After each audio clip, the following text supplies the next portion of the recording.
Finalement j'ai envoyé toutes les voiles, grand voile de haute et génois entièrement, parce qu'il y a un peu moins de vent que prévu, même si je pense qu'une fois qu'on sera libéré de la pointe, on va choper plus de vent à mon avis.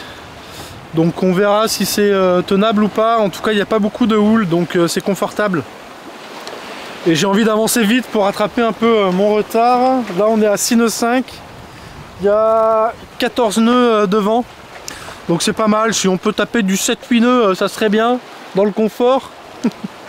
Là ça nous fait arriver vers 18-19 heures pour l'instant à cette vitesse là. Un peu, ouais, 19h30 parce que j'ai pas mis le waypoint vraiment sur le mouillage.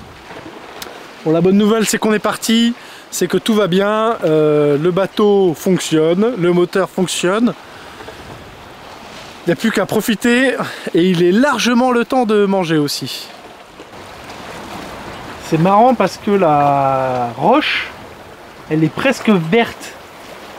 Je sais pas trop ce qui fait cette couleur verte. J'espère que c'est pas des émeraudes parce que sinon je m'arrête. Parce que je sais très bien les deux bateaux que je m'achèterais si j'avais budget illimité. Et il me faudrait pas mal d'émeraudes pour ça. Mais rassurez-vous, hein, c'est quand même des bateaux que je manœuvre en solitaire. Hein. Je ne change pas le programme. Je suis assez déçu parce que ça aurait été le moment parfait pour mettre le spi asymétrique. Ça aurait évité que ce génois se dégonfle tout le temps. Mais malheureusement, j'ai toujours pas trouvé de solution. Et tout seul, je peux pas y arriver.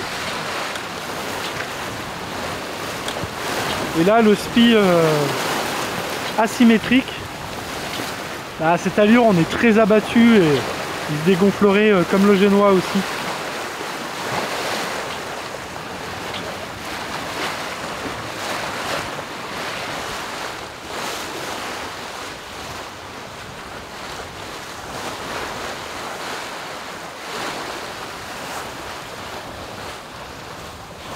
Là on a un bateau militaire de l'OTAN.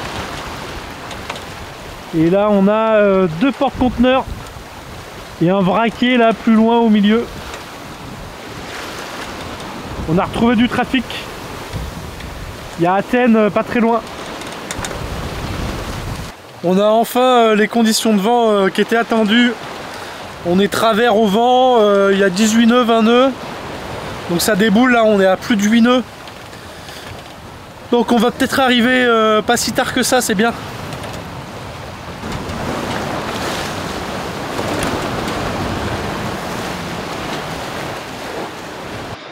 Donc là on retrouve les bateaux. On retrouve le trafic, en fait ça arrive de là et ça va par ici. Là on voit, là il y a le début d'un DST, d'une disposition de séparation de trafic. Et en fait, du coup, là il y a Athènes. Donc les bateaux, ils vont probablement remonter par là. Et en dézoomant, on se rend compte que probablement ils arrivent de Istanbul, quoi. Et tout ça là, en vert, c'est tout ce qu'on a fait en trace depuis 1 mois et demi déjà. Et là du coup, on retourne. On va aller mouiller par ici. Sounion, ça s'appelle. Sounio. C'est là où il y a le temple de Poséidon. Et après, il nous restera une dernière traversée. On va passer à Porto Heli une journée. Et le chantier pour hiverner le bateau. 21 nœuds de vent, 20 nœuds de vent. On marche à 8 nœuds 2. Ça carbure. Arrivé dans 2h30 normalement. Si ça continue à ce train là.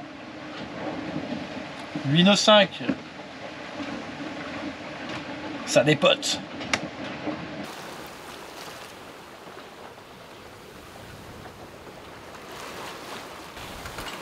On est en train d'arriver.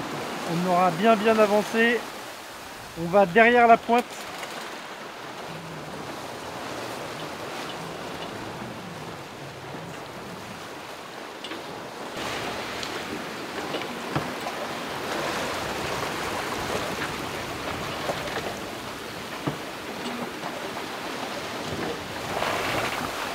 voyez où le voilier est en train d'aller là-bas?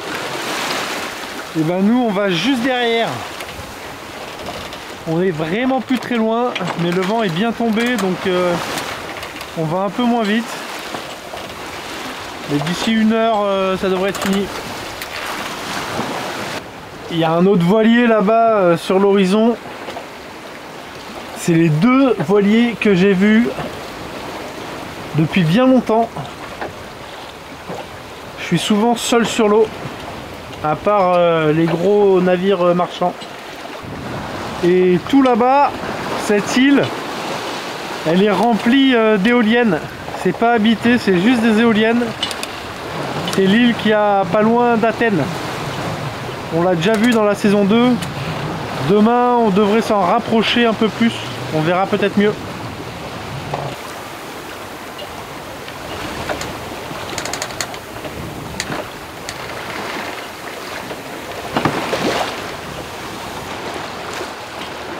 On est presque arrivé. On voit le temple en haut de la montagne. On le verra mieux tout à l'heure.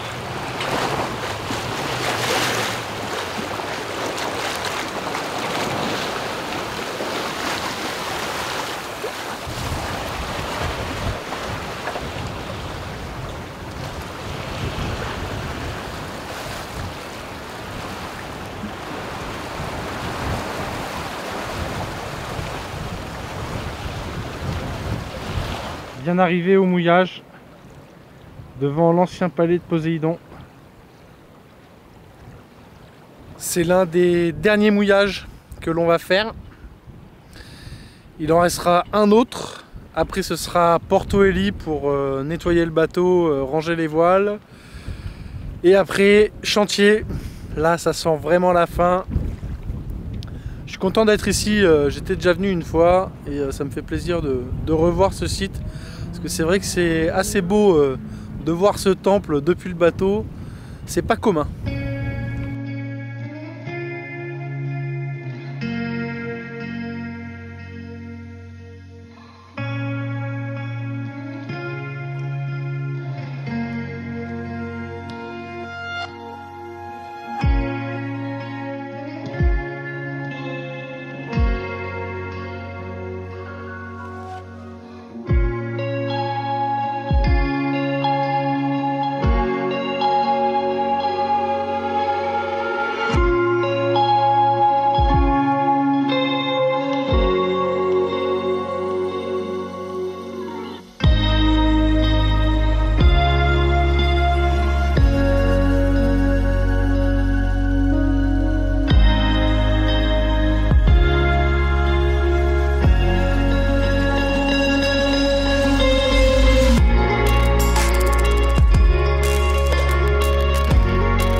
Et puis plus loin, bah ça marche pas bien là.